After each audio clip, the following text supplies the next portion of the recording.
बिस्मिल्लाहिर्रहमानिर्रहीम। खातिन हज़रात, मैं हूँ अख्तर अब्बास और आप सबको मेरा सलाम पहुँचे।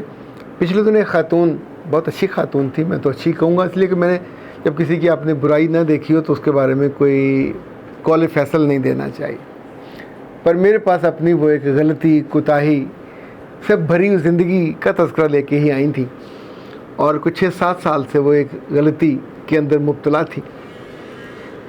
अक़ली तौर पे, समाजी तौर पे, ख़ानदानी तौर पे बहुत मज़बूत खातून थी, पढ़ी लिखी भी थी, शख्सियत भी बड़ी उम्दा थी, जिसे कहते हैं ना जाज़िब शख्सियत, कि उस पर नज़र रुकते और ठहरे, कोई उनको देखे राह में तो उनको दोबारा देखने का उसका जी चाहे। इसी तरह के किसी वाक़े में हुआ ये कि वो बाज़ार गई और वहाँ से अपनी किसी अजीज़ा को देखने हॉस्पिटल गई, तो हॉस्पिटल में एक साहब ने उनको देखा, फिर उनका पीछे गए और पीछे जाके उनसे कहा कि आप बहुत खूबसूरत हो, आपकी खूबसूरती मुझको भा गई है। अच्छा, ये जुमला इतना कातिल साबित हुआ कि ये जवाब सुनने के बाद वो खातून मुस्कुरा दी और देन शी वॉज वेटिंग कि कुछ और कहे जो उनके हुस्न की और ख़ूबसूरती की तारीफ़ हो। उनके 3 बच्चे हैं, मियाँ उनका बहुत अच्छा है, चूँकि जब वो मेरे पास तशरीफ़ लाए तो मियाँ उनके साथ नहीं बैठे और उनको बिल्कुल इंडिविजुअली टाइम दिया ताकि वो सुकून से बात कर सकें। सो इसका मतलब है वो प्रॉब्लम को जानते थे और स्पेस देते थे, मोहब्बत उनसे करते, तभी तो 3 बच्चे पैदा हुए। जब सारी गुफ्तगू हो गई और जितना मैं समझाना था समझा चुका, पर उनकी वो जो सुई थी वो वहीं अटकी हुई थी कि मुझे बहुत अच्छा लगता है, मुझे उसको देखना अच्छा लगता है, मुझे उसको मिलना अच्छा लगता है, मुझे उसके पास जाना अच्छा लगता है, जब वो फ़ोन करता है तो मुझे बहुत अच्छा लगता है। तो मैंने उससे कहा कि फिर एक काम कर लेते हैं, इन साहब को फ़ारग ख़ती दें, बच्चे इनके पास छोड़ें और जाके उनके पास रह लें। तो उनका ये नहीं हो सकता, चूँकि उसकी ऑलरेडी फैमिली मौजूद है और वो जो चाहता है वो सिर्फ मेरा जिस्म चाहता है, वो सिर्फ मुझे हासिल करना चाहता। द मोमेंट मैं उसको हासिल हो गई, एक दिन एक रात, उसी दिन वो मुझे छोड़ देगा। ये बहुत क्लैरिटी के साथ मैंने उसको जान लिया है, जांच लिया है, आंक लिया है। इतनी सियानी होने के बावजूद अगर आप गटर के ढक्कन को परे करके उस पर टांगें लटका के बैठे हों तो आप सोचें कि ज़िंदगी, वो जो सांस लेंगी वो सांस कैसा गुनाह से भरा हुआ होगा, जितने वहाँ पे वो सोचें होंगी वो कैसी होंगी।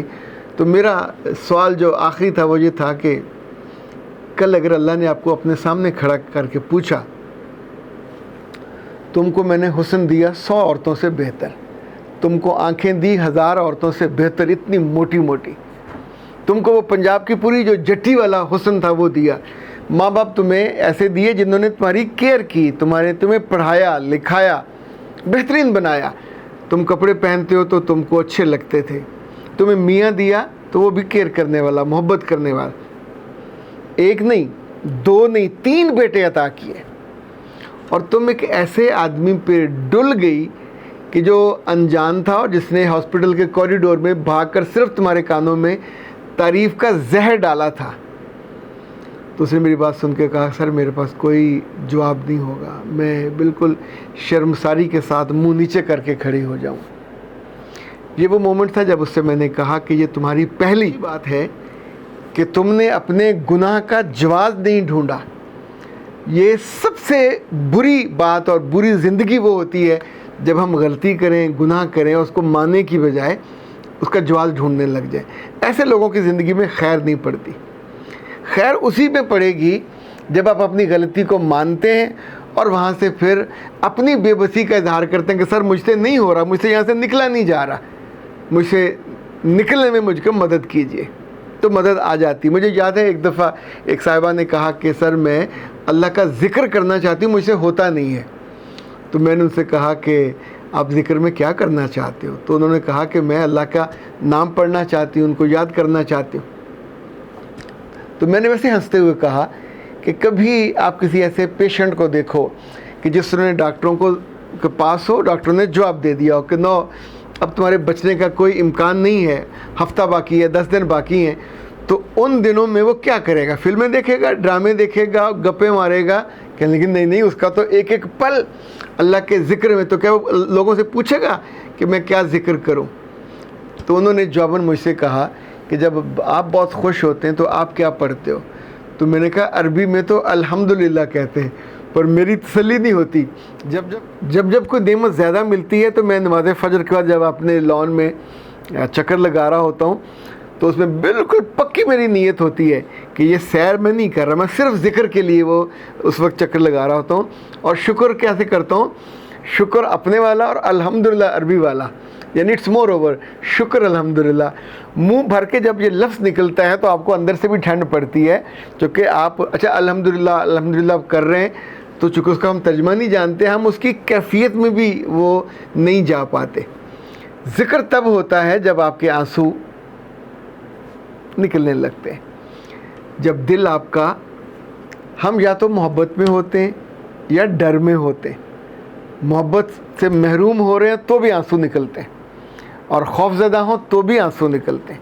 تو یاد رکھیے گا، جب اللہ کی قربت کا امکان ہو، اللہ کا سامنا ہونے کا خیال ہو، تو پھر آپ کو لوگوں سے پوچھنا نہیں پڑتا میں کیا ذکر کروں. پھر آپ اللہ کے جتنے نام ہوتے ہیں جو آپ کی زبان پہ فوراً آتے ہیں، چاہے وہ یا حیّ یا قیوم آئے، چاہے وہ یا رحیم آئے، چاہے وہ یا ودود آئے، چاہے یا صبور آئے، ان کے بارے میں پڑھ ضرور لیں کہ کس کس نام کے ساتھ کون کون سی خوبیاں اور کون کون سی نعمتیں جڑی ہوئی ہیں.